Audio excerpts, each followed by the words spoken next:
कानपुर में जो defence corridor का जो पार्ट बना है, जो झांसी में बना है, वो किसके काम आना है? हमने अंग्रेजों के जमाने में जो नैरो गेज, स्मॉल गेज और लार्ज गेज, तीन तरह की रेल की पटरियां हुआ करती थी, आज सारी की सारी कन्वर्ट हो चुकी हैं। पूरे देश के अंदर माल ढोने के लिए एक नई व्यवस्था, माल ढोने के लिए एक नई सड़क जैसी एक नई रेलवे लाइन बन चुकी।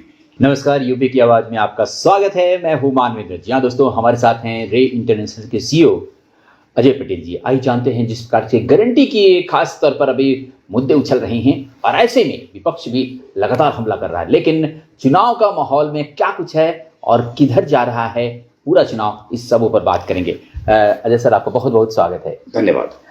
सर, खास तौर से गारंटी की बात चल रही है, तो क्या लग रहा है कि मोदी की गारंटी या योगी का काम? देखिए, दोनों ही बातें उतनी ही महत्वपूर्ण हैं और मोदी जी की गारंटी भी काम से ही जनरेटेड है।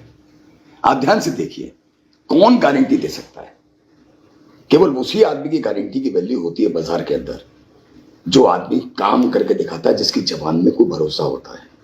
इसीलिए मोदी जी ने इस बात को कहा कि मेरी गारंटी है, क्योंकि जनता ने पिछले 10 वर्षों से देखा कि हर वो वायदा जो जनसंघ के जमाने से हमारे पुराने नेता, वो नेता जिनके सामने हम लोग पैदा भी नहीं हुए थे, उन सारे नेताओं ने जो वायदे किए थे उस उम्मीद के साथ कि हम जब कभी सत्ता में आएंगे करेंगे। आप मुझे बताइए उसमें तो कौन कौन सा बचा जी? चाहे कश्मीर के विषय में हो, हम बचपन से एक नारा लगाते हुए पैदा हुए थे, बचपन से उस नारे को लगाते थे जी। कि जहां बलिदान हुए मुखर्जी वो कश्मीर हमारा है, सिद्ध हो गया ना जी। आज वो भारत का अभिन्न हिस्सा है। अब वो किसी धारा 370 से अलग नहीं है। वही कांग्रेस सरकार आज ये कहती है कि जब वो आएगी, कांग्रेस आएंगे, उनके युवराज कहते हैं, तो वो धारा 370 दोबारा लागू कर देंगे। तो ऐसे वो सारे सब्जेक्ट, चाहे हमने यूसीसी की मांग करी हो, चाहे हमने कभी 3 तलाक का मुद्दा उठाया हो, चाहे हमने देश की ग्रोथ की बात करी हो, चाहे हमने इकोनॉमी की बात करी हो, मोदी जी ने वो सारी चीजें पूरी करके दी हैं। हर मैनिफेस्टो उठा लीजिए, मैं चैलेंज के साथ कहता हूं कि मैनिफेस्टो की वो लाइन मुझे निकाल के दिखा दें जो मोदी जी ने पूरा करने का प्रयास न किया हो। जी बिल्कुल। इसीलिए उनकी गारंटी की वैल्यू है, लेकिन वो भी काम से आई। और योगी जी का काम तो सबके सामने, क्योंकि हम इसी प्रदेश में रहते हैं, वो दिखाई दे रहा है। आज कानून व्यवस्था हो, आज प्रदेश के अंदर एडमिनिस्ट्रेटिव सिचुएशंस हो, सभी कुछ तो अपनी जगह स्थापित है। लेकिन खास विपक्ष बार बार उछाल रहा है कि बेरोजगारी जबरदस्त है और इस पर मोदी जी की गारंटी फेल। माफी चाहूंगा, जब युवराज की दादी माँ सत्ता में आई थी सन 1971 में, उन्होंने एक नारा दिया था, गरीबी हटाओ। वो तब भी बेरोजगारी की बात करते थे, वो तब भी गरीबी हटाने की बात करते थे, और उनका शासन इतने लंबे समय तक रह लिया, उसके बाद भी वो वहीं की भी मिली रही जी। तो एक बात निश्चित है कि उनके बस का तो कम से कम कैसे भी नहीं है। अगर संभव है तो ये भी मोदी जी के माध्यम से ही है, क्योंकि पिछले लंबे समय में लोगों की आर्थिक स्थितियां बदली हैं। लोग गरीबी और भुखमरी से बाहर आए हैं। आज में कालाहांडी नहीं झेलना पड़ता। शायद लोग भूल गए कि कालाहांडी नाम की जगह हुआ करती थी उड़ीसा के अंदर जी, जहां हर साल 150-200 लोग भुखमरी से मरते थे। किसी को याद भी नहीं होगा शायद ये नाम, मेरे कहने पे शायद किसी को याद आए, या ढूंढ के निकाले बच्चे जो नौजवान मेरे हैं साथी, जो पहली बार के वोटर हैं, उन्हें नाम ढूंढ के निकालना पड़ेगा। इसकी चर्चा भी नहीं होती। क्यों नहीं होती आखिर? यानी कि तब वो भुखमरी थी और अभी थी, कुछ ही दिनों पहले तक। वो कहां गई? तो प्रयास लगातार होते। देखिए, सब कुछ खत्म तो कभी भी नहीं होता है। बेरोजगारी की परसेंटेज अगर हम देखें तो बहुत कम है। नौजवान नए आएंगे, नए प्रयास होंगे, नए लोगों को काम मिलने का रास्ता खुलेगा। पहले एक ही बात था कि मनरेगा दे दो, किसी भी तरीके से उनको डेली की गारंटी दे दो, 100 दिन नहीं तो 80 दिन दे दो, 80 दिन नहीं 70 दिन दे दो। आज मैं भी फैक्ट्री चलाता हूं, मुझे मजदूरों की जरूरत पड़ती है। मैं लगातार मांग करता हूं कि मुझे नए मजदूर आए जी, बिल्कुल। तो आखिर ये एक प्रोसेस तो है जी, और उस प्रोसेस में लोगों को जॉब मिल रहा है। तो गारंटी पर योगी का काम भारी। देखिए, आप गलत कंपैरिजन कर रहे हैं। एक ही टीम के कप्तान और उप कप्तान, जी जी, उनको आप कहना चाह रहे हैं कि कोई उनमें से एक ज्यादा ताकतवर है, एक कम। ऐसा नहीं है। जहां जिसकी जरूरत पड़ती है वो टीम में खेलता है। अगर आप बॉलर और बैट्समैन दोनों को कंपैरिजन करने लगेंगे तो बड़ी मुश्किल आ जाएगी। सर, आप अपना उद्योग भी चलाते हैं, हम ये जानना चाहेंगे कि प्रधानमंत्री नरेंद्र मोदी ने मेक इन इंडिया खासतौर से लागू किया था, उसका कितना कुछ प्रभाव है और रोजगार मिल रहा है या स्टार्टअप का क्या कुछ है अभी? देखिए, एक बात तय है कि दुनिया में अमेरिका के बाद इस समय स्टार्टअप के लिए भारत सबसे महत्वपूर्ण देश है। हजारों स्टार्टअप हमारे पास न केवल सक्सेसफुली रन हुए हैं, बल्कि उन्होंने सक्सेसफुली लाखों लोगों को रोजगार भी दिया है। पहले ये वो सारे नौजवान जो IIT IIM से पैदा होते थे, जो उससे पढ़ के निकलते थे, उनका एक ही टारगेट होता था कि वो भाग के जाते थे कि वो अमेरिका चले जाएंगे, इंग्लैंड चले जाएंगे, यूरोप चले जाएंगे, क्योंकि उन्हें मालूम था कि इस देश में उनको पास कोई रास्ता नहीं है। हमने उन्हें पकड़ के नहीं बुलाया है, वो अपने मन से आए हैं। आज वो जाना नहीं चाहते, वो कुछ नया करना चाहते हैं। पहले अमेरिका के अंदर हर यूनिवर्सिटी में, हर कॉफी शॉप में बैठ के स्टार्टअप होता था। आज हमारे देश में वही शुरू हो चुका है। उसका लाभ देश की जनता को मिलेगा, देश के अंदर डेवलपमेंट को भी मिलेगा और हर प्रोसेस को मिलेगा। उसे आप नहीं रोक सकते। खासतौर से यूपी की हम बात कर लें, राजनीति की खास जो जितने सीट मिले थे पिछली बार, क्या लगता है कि ये रिपीट होगा या उससे कुछ, क्योंकि अब मैक्सिमम पर थे? मैं एक निश्चित बात कह सकता हूं, मैक्सिमम पे नहीं थे। हम पे 64 सीटें थी साहिब जी, अभी 16 सीटें बाकी हैं। एक बात तय है, सीटें बढ़ के आएंगी।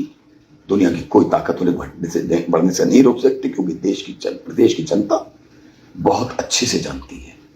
जिन बातें करने वालों की बात फिर कहूंगा, छोड़ दीजिए। रायबरेली के अंदर और अमेठी के अंदर उद्योग लगाए थे इंदिरा जी ने, सोनिया जी ने, राजीव जी ने, लगभग आज से 35 और 40 साल पहले। सब में ताले पड़े हुए हैं, एक भी उद्योग चल नहीं रहा है। एक सम्राट साइकिल नाम की वो थी कंपनी, जिसकी सारी जमीन भी हड़प के हमारे युवराज के पास चली गई। वो युवराज उसके मालिक हैं, वो साइकिल कभी बनी नहीं वहां से एक भी। मैंने तो कभी अपनी जिंदगी में सम्राट साइकिल देखी नहीं। हाँ, इन शेयर मार्केट में सम्राट साइकिल का शेयर जरूर डील किया है कि अब कांग्रेस फिर से आई है, अब फिर कुछ करेगी, लेकिन उसने कुछ किया नहीं। वहीं उसी क्षेत्र के अंदर आज हम दुनिया की सबसे बढ़िया गन्स बना रहे हैं, अपने देश के लिए बना रहे हैं और दूसरे देशों के लिए भी बनाएंगे। आज वो दुनिया के लगभग सबसे बड़े प्लांट्स में से एक है।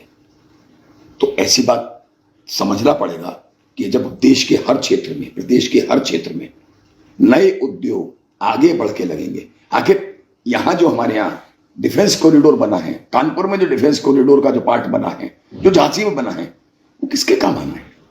वो एम्प्लॉयमेंट भी देगा, वो बाहर से जाने वाली हमारी फॉरेन एक्सचेंज भी बचाएगा, और वो हर हालत में देश की ग्रोथ को भी आगे बढ़ाएगा और हमें आत्मनिर्भर बनाएगा। आत्मनिर्भर भारत एक शब्द नहीं है। आत्मनिर्भर भारत में कल तक हम रेल के डिब्बे अपने नहीं बनाते थे। मैं तो जब से था पैदा हुआ हूं तब से देखता आया हूं, एक जैसे रेल के डिब्बे बनते थे, वही एक जैसे रेल के डिब्बे चलते थे। अचानक से फिर ऐसा क्या हो गया? क्या हो गया ऐसा कुछ इस देश के अंदर कि आज वंदे एक्सप्रेस गाड़ियों की गिनती ही भूल गए हम कि देश के अंदर कितनी चल रही हैं। 60 हो गई, 70 हो गई, 80 हो गई, कुछ नहीं पता, और देखते देखते सब बदल रहा है। वो क्यों? हमने अंग्रेजों के जमाने में जो नैरो गेज, स्मॉल गेज और लार्ज गेज, 3 तरह की रेल की पटरियां हुआ करती थी, आज सारी की सारी कन्वर्ट हो चुकी हैं। माना पिछली सरकार में भी इलेक्ट्रिफिकेशन का काम काफी करने की कोशिश करी, लेकिन पूरा नहीं कर पाए। आज इलेक्ट्रिफिकेशन तो छोड़िए साहेब, आज डेडिकेटेड फ्रेट कॉरिडोर, हो सकता है कि सामान्य लोगों की समझ में बात ना आए इसका अर्थ क्या है। पूरे देश के अंदर माल ढोने के लिए एक नई व्यवस्था, माल ढोने के लिए एक नई सड़क जैसी एक नई रेलवे लाइन बन चुकी। न मालगाड़ी में डिले होगा, न सवारी गाड़ी में डिले होगा, न किसी चीज में होगा। सारे रेलवे स्टेशन परिवर्तित हो रहे हैं। तो ऐसा नहीं है कि रेलवे स्टेशन परिवर्तित होगा तो रेलवे स्टेशन पर काम करने वाले मेरे सामान्य नागरिक को उसकी सुविधा नहीं मिलेगी। वो किसी व्यक्ति विशेष के लिए नहीं हो रहा, वो देश के लिए हो रहा है। और ऐसा देश के हर कोने में हो रहा है। वही महत्वपूर्ण है। एक और सवाल खास तौर पर यूपी की राजनीति में होती हैं, लेकिन किसान को लेकर हम बात करना चाहेंगे। बार बार किसान आंदोलित होते हैं, उनकी समस्याओं का समाधान इन 10 सालों में नहीं मिला। साहब मैं तो माफी चाहूंगा कि यूपी किसान को मैंने तो आंदोलन देखा नहीं। पंजाब से एक आवाज उठी जो निश्चित तौर पर वहां की राजनीतिक गतिविधियों का हिस्सा है, चाहे वो आप रही हो चाहे कांग्रेस रही हो। हमारे सबसे सक्षम किसान जो पश्चिम उत्तर प्रदेश के हैं, उनमें भी कुछ आवाज सुनाई दी, लेकिन जो बाकी किसान हैं पूरे देश के, जो हमारे पूरब के, जो हमारे क्षेत्र अलग क्षेत्रों के, उनमें क्यों नहीं सुनाई दी? क्योंकि उन सबको आने वाले समय के हिसाब से बेहतरी दिखाई दे रही है, चाहे उनकी रोड की कनेक्टिविटी हो, चाहे उनके पास मेडिकल फैसिलिटीज हो, यहां तक कि उनके अनाज के बिकने की संभावनाएं हों। देखिए, एक दिन में कुछ नहीं बदलता, लगातार बदलने का प्रोसेस है, और लगातार बदलने के प्रोसेस में अगर आपकी दिशा सही है और गति भी ठीक है तो ही रिजल्ट आता है। लेकिन हम जब विपक्ष में खड़े होते हैं तो हम हर चीज जादू की छड़ी से चाहते हैं जी। मुश्किल है। लेकिन क्या लग रहा है किसान का भी जबरदस्त वोटिंग बीजेपी की तरफ होगा? सर, किसानों के लिए इसीलिए हर हालत में, देखिए पहली बात तो ये समझिए कि आप किसानों की वोटिंग की बात कर रहे हैं। कभी कहते हैं हम नौजवानों की वोटिंग, देखिए ना तो बिना नौजवान के सरकार बन सकती, न बिना किसान के सरकार बन सकती, न बिना शेड्यूल कास्ट के सरकार बन सकती, न बिना बैकवर्ड क्लास के सरकार बन सकती। अगर सरकार बनी है तो इन चारों का पूर्ण सहयोग साथ रहेगा तभी बन सकती है, ना महिलाओं के बिना बन सकती। क्योंकि जब हम किसी भी ब्लॉक को इन मास देखते हैं तो सर वो 50% से ज्यादा है। किसान इस देश के अंदर और किसान मजदूर, खेतिहर मजदूर दोनों को जब मिला लेते हैं तो इस देश की 40% पॉपुलेशन जुड़ी हुई है। उसके बिना न पहले सरकार बनी, न बाद में बन सकती, न कभी बनेगी। लेकिन बस चलते चलते हम ये कहेंगे, योगी जी एक महत्वपूर्ण नेता के रूप में उभरे हैं, और ऐसे में क्या अब केंद्र की राजनीति की ओर वो जा सकते हैं? देखिए, ये बहुत ही जिसे कहते हैं अति उत्साह की स्थितियां होती हैं। भारतीय जनता पार्टी के अंदर सबके लिए सारे रास्ते खुले हुए हैं। एक सामान्य कार्यकर्ता अगर देश का प्रधानमंत्री बन सकता है। नहीं, कुछ मुख्यमंत्रियों की भूमिका बदली गई है, इसलिए पूछ रहे। अगर आप ध्यान से देखें तो उन मुख्यमंत्रियों का समय देखिए, उन मुख्यमंत्रियों की उम्र देखिए। योगी आदित्यनाथ का तो बहुत लंबा जीवन है हमारे सामने, और हम आशा करते हैं कि उनके नेतृत्व को ये देश एंजॉय करेगा और ये देश आगे बढ़ने की तैयारी में उनका सहयोग निश्चित तौर पर लेगा। तो योगी ये काम में बोल रहा है उत्तर प्रदेश में। योगी जी का काम पहले भी बोलता था।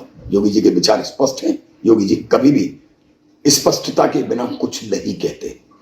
चाहे वो जब एमपी थे, मेंबर ऑफ पार्लियामेंट थे, चाहे वो जब भाजपा में नहीं थे, जब वो उस मंच को ही रिप्रेजेंट करते थे, हर परिस्थिति में योगी जी की ट्रेनिंग, योगी जी का पूरा व्यक्तित्व हमेशा स्पष्टवादी रहा है। और वो जब बोलते हैं, जब कहते हैं, जब करते हैं, और जो कहते हैं वो वही करते हैं। उसका रिजल्ट आपके सामने है हर बार। जी, बहुत बहुत शुक्रिया, बहुत बहुत धन्यवाद अजय जी। धन्यवाद। जी हाँ दोस्तों, तो ये थे हमारे साथ अजय पटेल जी, जो खास तौर से बता रहे थे कि मोदी की गारंटी वही है। जी हाँ, और एक खास तौर पर उसी पर योगी का काम कर रहा है और योगी काम कर रहे हैं, और यही कारण है कि यहाँ उत्तर प्रदेश में भी जबरदस्त जीत मिलने वाली है भाजपा को। देश में तो निश्चित तौर पर 400 के पार है। हेमेंद्र के साथ मानवेंद्र, यूपी की आवाज़ के लिए नमस्कार।